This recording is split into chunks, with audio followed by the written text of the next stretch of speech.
가정과 지역, 온 열방을 향해 나눔을 실천하는 시카고 나눔교회 시간.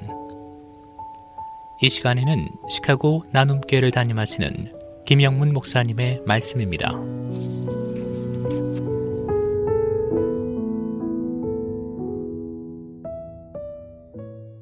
하나님은 2020년이라고는 새해를 선물로 주셨습니다.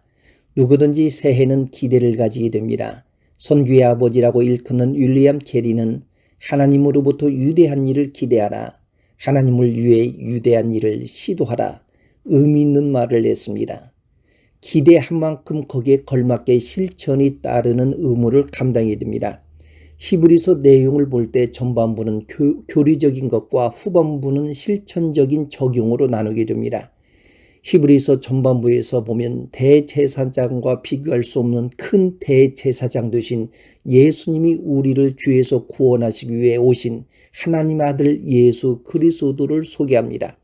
예수님은 새로운 살 길을 열어놓기 위해서 이 땅에 오셨습니다. 이 사실을 알게 된다면 믿음의 적용이 필요합니다.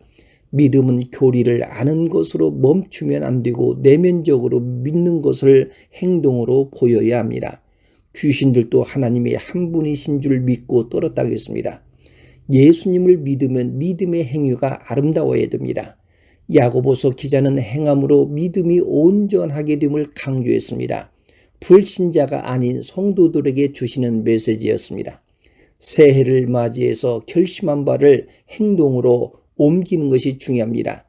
영국의 심리학자 리처드 와이즈맨 교수는 영국인 3,000명을 대상으로 해서 새해 결심을 얼마나 지키는지 조사를 했습니다. 조사에 참여한 사람 중에 새해 결심을 반드시 지킬 것이라고 확신한 사람은 52%였습니다. 그러나 1년 뒤에 확인을 해보니까 그중 12%만이 자신의 새해 결심을 지켰다고 합니다.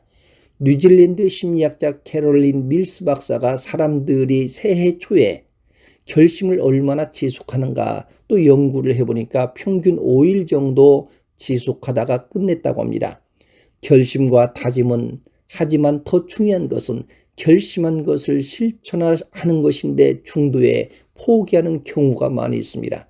예수를 알고 인격적으로 만나게 되면 우리는 하나님 앞에 나가야 됩니다. 히브리서 기자는 참 마음과 온전한 믿음으로 하나님께 나가야 함을 밝히고 있습니다. 이 말씀은 구약 성서 시각으로 볼 때 있을 수 없는 일입니다. 당시 이스라엘 백성은 속죄를 위해 지성소에 직접 하나님 앞에 나갈 수가 없습니다. 그래서 대리자 대제사장을 통해서 하나님 앞에 속죄를 위해 중보적 역할을 하게 합니다. 그러나 이제 하나님 앞에 나갈 수 있는 근거가 예수 그리스도의 피입니다. 피는 어린 양 예수 그리스도의 거룩한 죽음이 있습니다. 구약에서는 인간의 죄값을 해결하기 위해서 짐승을 잡아서 제물로 하나님께 드리고 그 피를 제사장이 제단 향단에 뿌리는 속죄제를 드리게 됩니다. 그러나 완전한 속죄를 위해서 예수님이 스스로 이 땅에 오셔서 제물이 되시고 피를 흘리셔서 인간은 누구든지 예수를 믿는 믿음으로 담대하게 하나님 앞으로 나갈 수 있는 살 길을 얻었습니다. 새로운 살 길을 열어놓으신 주님의 죽음을 휘장 곧 자신의 십자가 위에서 죽으신 육체를 상징합니다. 휘장은 마지막 예수님께서 십자가 위에서 죽으실 때 성수의 휘장이 위로부터 아래까지 찢어져 두 동강으로 갈라져 버렸습니다. 더 이상 하나님 앞에 누구든지 나갈 수 있는 길이 막힌 것이 아니고 열리게 되었습니다. 예수님의 죽음은 새로운 출애굽이 이루어졌습니다. 바울은 이제 내가 육체 가운데 사는 것은 나를 사랑하사 나를 위하여 자기 자신을 버리신 하나님의 아들을 믿는 믿음 안에서 사는 것임을 고백했습니다. 예수님 자신이 버리심으로 인간은 구원을 얻게 되었습니다. 이제 새롭게 살 길을 주신 예수님에 대한 소망과 믿음을 가지고 약속의 말씀을 붙잡아야 합니다. 히브리서 10장 23절 약속하신 이는 미쁘시니 우리가 믿는 도리의 소망을 움직이지 말며 굳게 잡고 나가야 합니다. 믿는 도리의 뜻은 고백이라고 하는 뜻입니다. 신앙은 고백입니다. 고백이 중요합니다.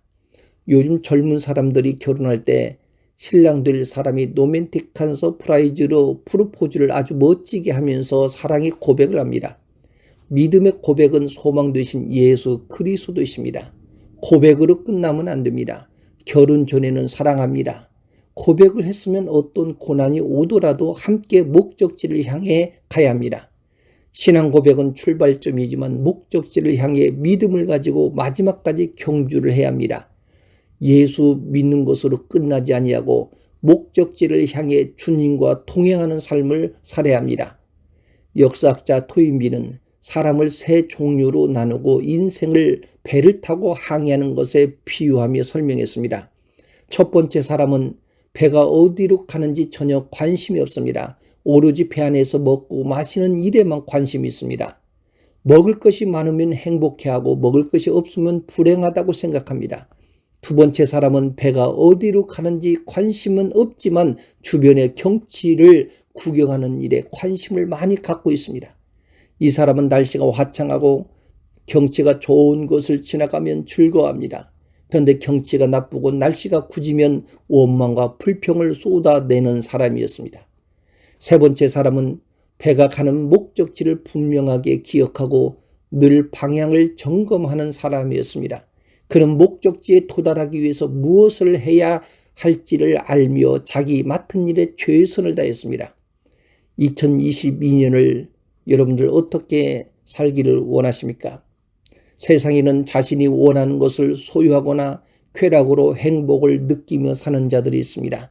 그러나 목적 있는 삶을 사는 사람들은 하나님의 나라와 고통받는 이웃에게 관심을 갖고 사랑의 손을 내밀어야 합니다. 가치 있고 의미 있는 삶을 살아가야 됩니다. 우리 주님은 살 길을 열어주셨습니다. 손에 손을 맞잡고 보람 있는 새해로 출발할 수 있는 우리 모든 애청자 여러분들 되시기를 주의 이름으로 기원합니다.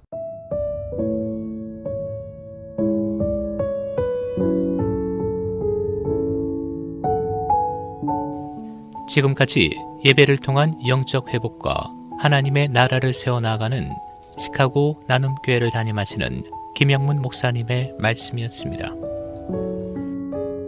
시카고 나눔교회는 8523 조지아나 애비뉴 멀턴 그로브에 위치해 있으며 주일 예배와 유스그룹, 주일학교가 주일 오전 11시, 금요 찬양 예배가 오후 8시에 있습니다.